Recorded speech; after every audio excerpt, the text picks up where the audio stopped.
Well, good evening, everyone on Facebook. First of all, this is Councilmember Steve Rao, also a host of Radio Mirchi. We're the Triangle region's largest South Asian radio station. We're also aired in Baltimore, Philadelphia, Atlanta, and Dallas. And today we have a very special guest on the heels of the United States Open. We have one of my heroes in the game of tennis, Katrina Adams, who was introduced to me by one of my best friends, Andy Andrews. Katrina is the past president and CEO of the United States Tennis Association. She's really helping out running the US Open again this year. We're going to talk about that. She got to all 4 major Grand Slams in doubles. And in 1988, got to the Wimbledon semifinals with Zina Garrison. She hails from Chicago. She is a major leader in the world of tennis for the United States Tennis Association, and worked with Andy Andrews when he was on the board there at the USTA. Katrina, welcome to North Carolina virtually. And this is being listened to around the country, and we're honored to have such a great sports leader with us this evening.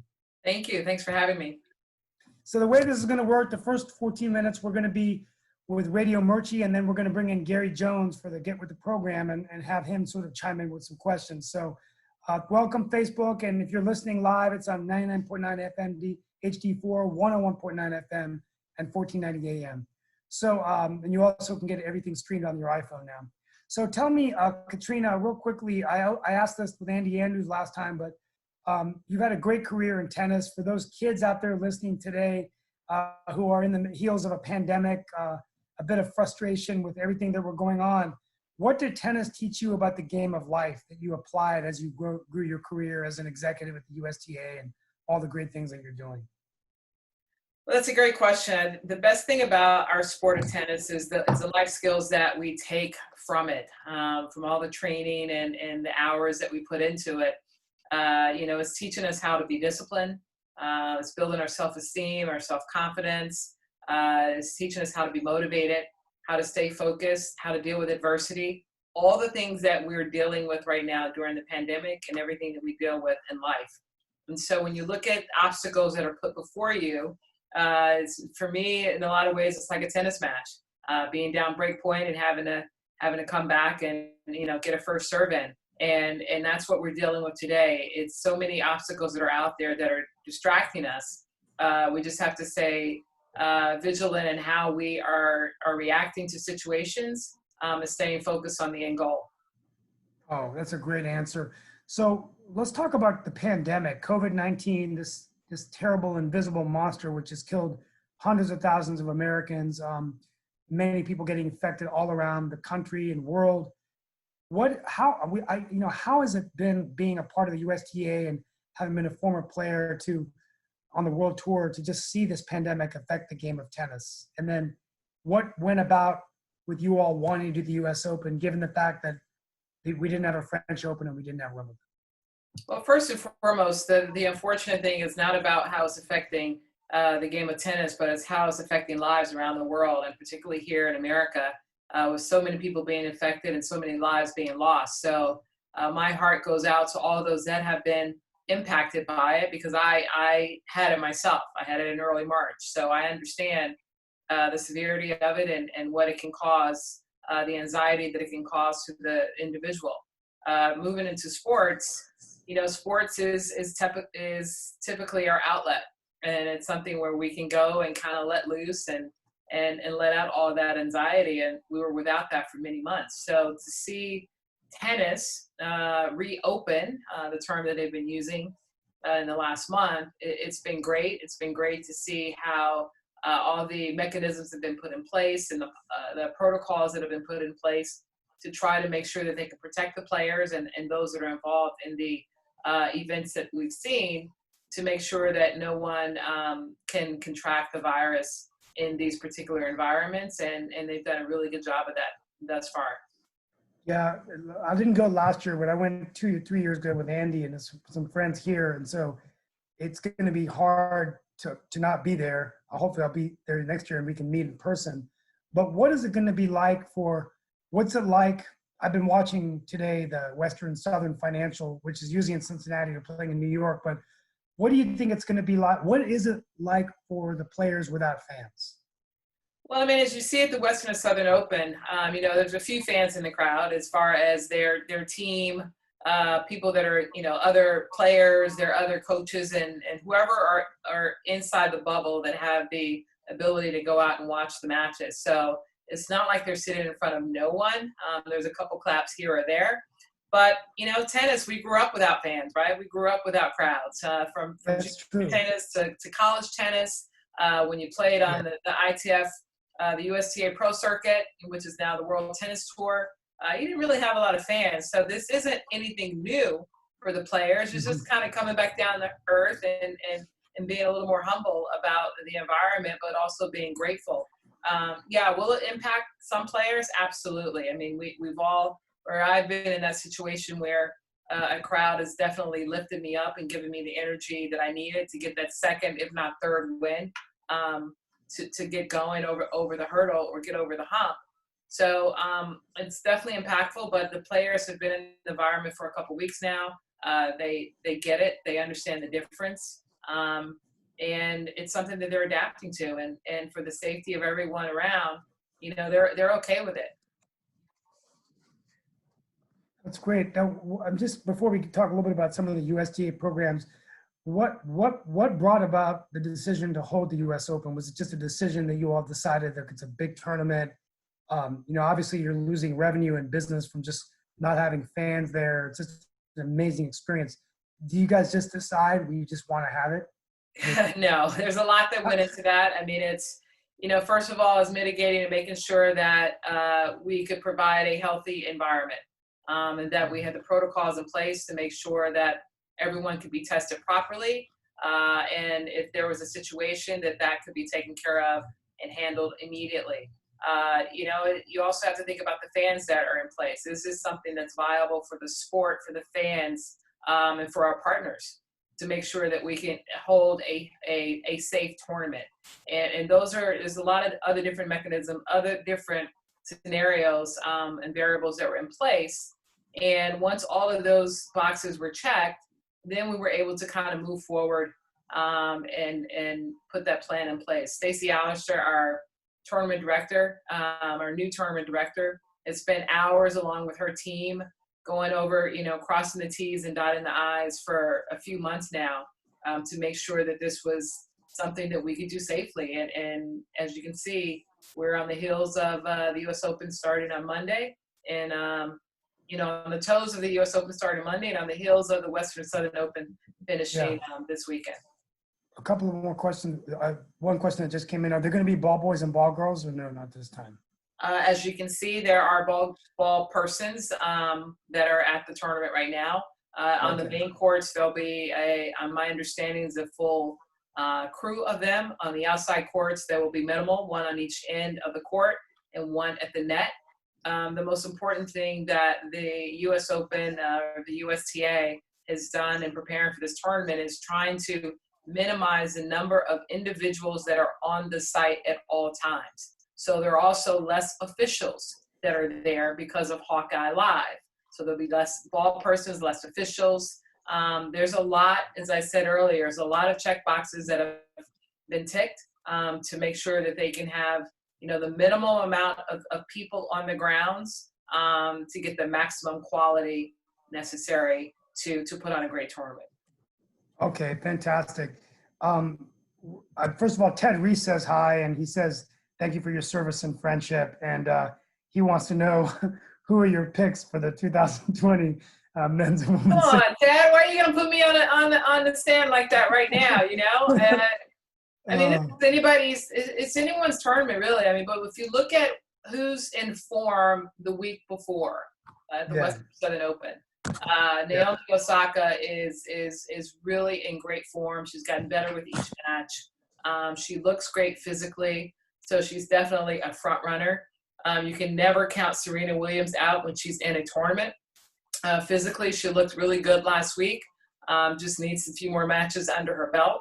But she's got a tough draw ahead of her, and these young guns are coming after her without the fear that they may have had, 5-10 years ago when they saw Serena Williams' name in the draw. Pliskova is playing extremely well also. So there's a lot, it's up for grabs on the women's side. On the men's side, Obviously, we've seen Djokovic move through the draw this week at the Western and Southern Open. I'm not sure if he closed out his match against Bautista Agut. There, he was up a break in the third set before I Yeah. came to the He's computer. But he's looking good, and Milos Raonic is looking really good this week. So here's a guy that's been out with injuries, off and on over the years, the last couple of years. But there's so much talent that's in the draw. But obviously, when you look at the big four of the men's side, Djokovic is here, and you'd have to lean towards his way. Oh, I agree. A couple more questions before we get off Radio Mirchi, but I guess let's talk about youth tennis and USTA programming. So my son's in 14, he loves the game. The only silver lining for me is that after I got into a political office, I didn't touch a tennis racket for 8 years, and I have not missed a day of tennis since the pandemic. So I'm playing every day with my son, with friends, got my racket strong, feel great. But you're involved with an organization with youth tennis. Talk to us a little bit about that and just other programs that we should know of coming down the pike for our youth tennis players. Well, I run an NJTL chapter, National Junior Tennis and Learning, as part of the National Junior Tennis and Learning Network. It was co-founded by Arthur Ashe, Sheridan Snyder, and Charlie Passerell just over 51 years ago now. And my program is 48 years old, the Harlem Junior Tennis and Education Program. We are providing tennis education and wellness to mostly inner city youth. We do have a diverse program, but it's really focusing on using tennis as a vehicle to help these kids earn a college scholarship, whether it's in tennis or education or both. And there are a few hundred of these across the country, almost 300 chapters nationwide that are getting support with resources on, helping us run our program and to be more business oriented. I've been involved for 15 years, so I'm a veteran in this space. But we have so many other youth programs around the country that are also providing tennis to these young players, whether it's in school or in local parks or in clubs in a club environment. And it's so critical that we get as many youth in our sport as possible for the benefits that we spoke about earlier. Not every child is going to be a professional tennis player, or maybe not even a Division I tennis player, but they can use their competitive nature and their skills that they've learned through our sport that can help them in their business or whatever that professional pathway may be for them. Yeah, absolutely. And I guess before we start asking a couple of closing questions, in terms of developing the juniors of the future, I mean, you've got tournaments, you have leagues, and then you guys are doing you had the Lake Nona in Orlando, and they're talking about another one, Raleigh, these development centers, right? So the USTA is, you're seeing a lot of success with women's game and men as well, but I guess American players, that's something that we're just continuing to work on with USTA, both at the Flushing Meadow National Tennis Center and all around the country, right? Well, there's so many other obstacles or distractions, I like to say, in America for our young boys to get involved with. Unfortunately, I think it's too much on the thumbs with the video games and everything else that attracts them at a young age now, and not want to get out and actually work hard. But the one thing that the USTA has recently done is change the pathway, a youth pathway for competitive tennis, and tried to make it easier for players to start competing, but also make it more balanced as they go from age group to age group, and also from state to state. Each section, we have 17 sections. Each section used to have their own categories and levels of events, and now it's even across the board. So it'll be a lot easier for those young people that may be moving cross country because mom or dad's job has moved them over there, that they can just be consistent and fall right back into place. So there's a lot of work that's going in to make sure that we are engaging and attracting diverse groups of youth in our sport so that they can stay in it for a lifetime. Well, this is wonderful. My final question, and we have more coming in, but we're going to continue this in town hall. I would be remiss if I didn't ask it. Being a Black woman, having the honor of running the tournament and standing in the Arthur Ashe Stadium, a man whose career symbolized social justice and equity and equality. What does it feel like today with just all these issues going on with racial tension protests from George Floyd to Jacob Blake. And we want to commend all these players like Naomi Osaka and others who have boycotted in honor of the racial violence, along with other sports. What are your thoughts on that, Katrina, as someone that's come up through the ranks and seen this? And what role do you think athletes across all sports can play in standing up and having conversations that are sometimes uncomfortable but necessary? Yeah, well, you've only mentioned two names of dozens that have been affected by the racial injustice. And so, it's not easy as a Black person in America, male or female. There are the fears that are rising on a daily basis for all of us when we go outside of our homes, and particularly if we're out in the evening and driving down the road and you see police lights that are flashing. And so it shouldn't be that way. They're out there to protect us and not to harm us. And so when you see these athletes use their platform that they have to really speak out for the injustice, I applaud them, because if we don't speak up about it, then there's not going to be the awareness that's there. Because any time in the past when there is spoken up in local situations, it's pushed under the rug too often, or said, "Oh, we'll take care of it," and nothing happens. So, when I look at what happened yesterday and the last couple of days by sports leagues across America, including tennis, it says a lot. Enough is enough, and we're tired of it. We're sick of it. It shouldn't be this way. And until there's justice, these protests will continue to happen around the country. Yeah, I agree with you. And Coco Gauff's another great player. There's so many players that have come across. And so we wanted to leave the interview. We thank you for being with Radio Mirchi. We're going to keep you on for a few more minutes, but if you've been listening, this will be broadcast again at 4:00 on Sunday, and the Triangle area and around the country. But we want to thank Katrina Adams for being with us, and thank Radio Mirchi and all the listeners of Radio Mirchi. And for all of you listening, you can go to the usopen.org website to find all about the matches, and play starts on Monday. And I'm going to go get my hamburgers and my Heineken beer with my dad and watch it like I'm there, because I'm going to miss having them at the US Open. But thank you so much, Radio Mirchi. We're going to continue now. We're going to be bringing on Gary Jones with Get the Program. Get with the Program is a multicultural show that I host commentary with. And Gary, welcome to this town hall. And we're going to be broadcasting some of this on his program as well. And we are with Katrina Adams, past president and CEO of USTA, board member, former world player on the World Tour. Gary, you had a couple of questions for Katrina. Yes, hello and welcome, Katrina. How are you? I'm wonderful. How are you? I'm doing great. Thanks for asking. I wanted to ask you, well, first I want to have a little rhetorical question. What is the best health advice you've ever received? Because I noticed you look mighty healthy there, and I know you in the sports. So what is some of the best health advice you received? Oh man, I mean, the key is to eat healthy and exercise right. If you're trying to lose weight, you've got to burn more calories than you actually eat or put in your body. But you want to gear towards healthy foods, drink a lot of water, and probably seek some advice from your doctor, because everybody's blood type is different, everybody's body type is different. And what works for me might not actually work for you. Right. I noticed in one of your reports, I did read where you mentioned that don't cheer me on the court if you won't cheer for me off the court. What were we talking about when we stated that comment? Well, what we're talking about is that you see me on the court dressed all nice and speaking on behalf of an organization and a nation at times.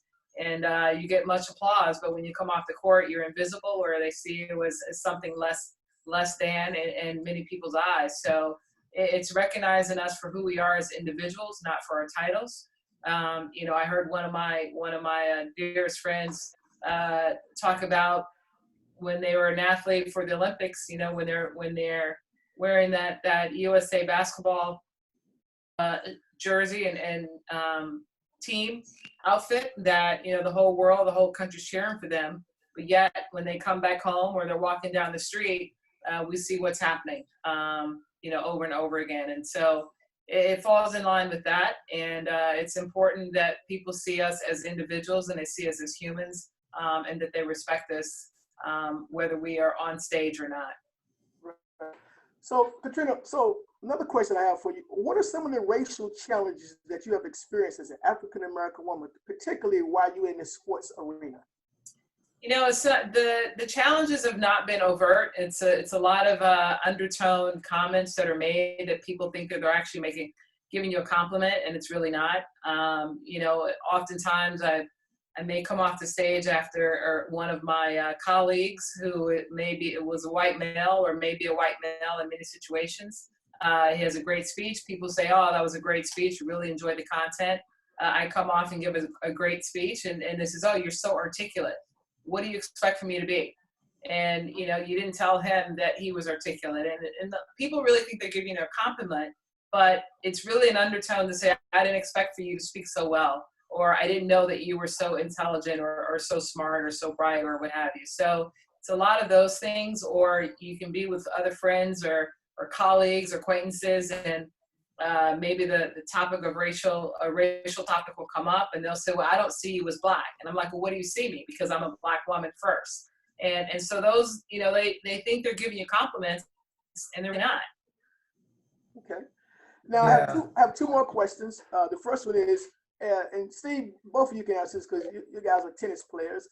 Is tennis still a major sport for all races? And what race do you see less in the sports of tennis? Well, it's actually a sport for everyone. I mean, that's the beauty about it, is that it's accessible for everyone, whether you're an able body or a non-able body. You know, playing as we do, or in a wheelchair, or autistic programs as well. So that's the beauty of our sport. Everyone is welcome. There are tons of programs around the country and in every community that people have access to. It's just a matter if they actually join them. I would say that the race that I have witnessed to be the smallest has been more from the Hispanic Latino community, which is why that was a huge initiative of mine when I was president of the USTA, to try to engage more participation in many of these communities. And we worked hard and put in a toolkit together to go across the country, really teaching people how to go into these different communities that we really didn't serve. And I think it's important that all races are a part of our sport. Mm-hmm. Yeah. And my final question, Steve. My final question. Wait, you asked Steve the same question. Yeah, Steve. As a matter of fact, Steve, you know what? You're Asian Indian. What's the same question for you? Good point. Well, first of, you know, when I was growing up, I mean, like I was telling Katrina Adams was one of our heroes growing up, and I grew up in West Virginia. And at that time, the best tennis player in the world was a guy named John Falbo, who grew up in Charleston. And there was a whole generation of players that came up through the Weimer family and Bill Weimer, and he used to go to Bolletari's to train a little bit. And, you know, and you know, for me, you didn't see a lot of Black Americans at the top of the game. So when you saw Zena Garrison or, you know, Katrina Adams or Lori McNeil and Malachi Washington, to name he was a Black male that did very well. It meant a lot, but you didn't see a lot of the Black men and women making it in tennis. But I do think that the hard work that they did inspired a whole new generation. That you had the Williams sisters and many others coming up. I would like to see more Black men when I turn on TV rising to win Grand Slam championships. And then maybe it's just bringing them in the sport at an earlier age. Indian Americans are playing more. You know, I mean, I'm seeing a lot of them play in North Carolina. We have about, for Katrina to know, 40% of our population in Morrisville is Indian immigrant, Indian Asian. So we have a huge population in North Carolina, particularly in the Research Triangle. So getting more of them involved, but I love the idea of the Hispanic.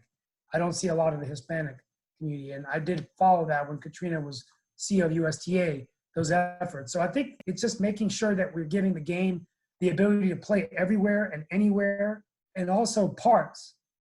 In Morrisville, we're building new tennis courts, working with the USTA grant program, making sure that we're building courts, getting access for kids that don't come from country club to play the game. And Katrina, I'm probably preaching to the choir, but that's what my opinion is. Oh yeah, great response. Yeah. Okay, great. And my final question is in reference to sports. and both of you can answer this. What are your thoughts on the importance of enacting meaningful change in society in the wake of the death of George Floyd? Can you repeat that? In reference to sports, your thoughts on the importance of enacting meaningful change in society in the wake of George Floyd? Well, I think we've already seen it. I think particularly, through the leagues, the NBA, Major League Baseball, and other sports that have returned, even in tennis, you've seen Black Lives Matter on either their jerseys, on the backboard of the back wall of some of the tournaments, et cetera. Everyone, this isn't just a nationwide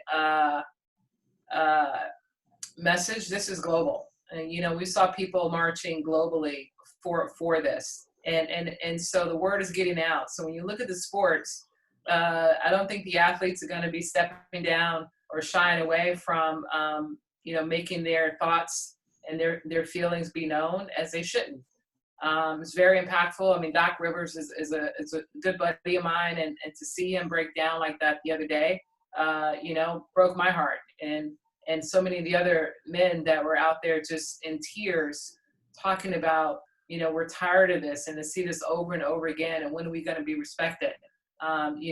We love, we love this country, but this country doesn't love us back. So sports has a huge role in speaking out on what's important, but also to make sure that, we're a melting pot. In sports, every race, every gender is playing. And I think that's the beauty of sports, that we can all come together. It's just unfortunate that in the pandemic, we're not really able to come together the way we would like to socially, but it is there as an outlet, and it's something that we can at least embrace one another with virtually and have that conversation. Wonderful, wonderful. Steve, one last question. I know I said the last one. If we had not had this pandemic, what do you think, both of you, what do you think sports would be now?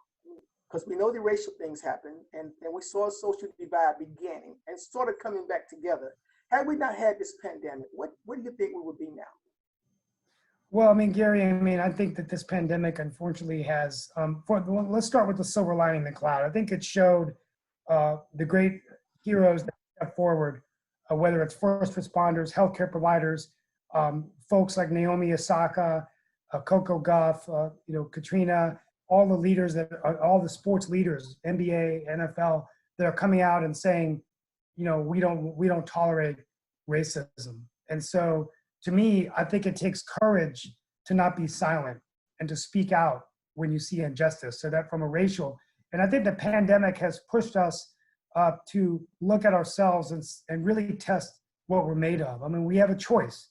There's two sides. And being in politics, things are spun so many ways. Are you Republican? Are you Democrat? Are you socially moderate? Are you conservative? All these different hues and expectations we put on ourselves. But as my parents always taught me, there's two sides really that you have to worry about: good and bad, good and evil, right? And I think it's a choice that we have to make as Americans. And so the final answer is, I think sports bring out the best in people, because it doesn't matter where you come from, what your ethnic background is, what your religion is. You put in your work, you do the job, you rise to the top of the game, like what Katrina Adams did. And that's it. And that's what I'm actually enjoying playing, because in my political life, to be very honest with you, Gary, 85% of it I can't control. I don't know what they're going to say on Twitter. I don't know what they're going to say on Facebook. I spend more of my time defending things on Facebook that are just made up. But I love going on a court where I can control when I'm going to run around my forehand and hit a shot about the backhand, right? So I think that's my answer. I think it's just really about control and focus and bringing out the best in each other, which we need to do as Americans. Wow.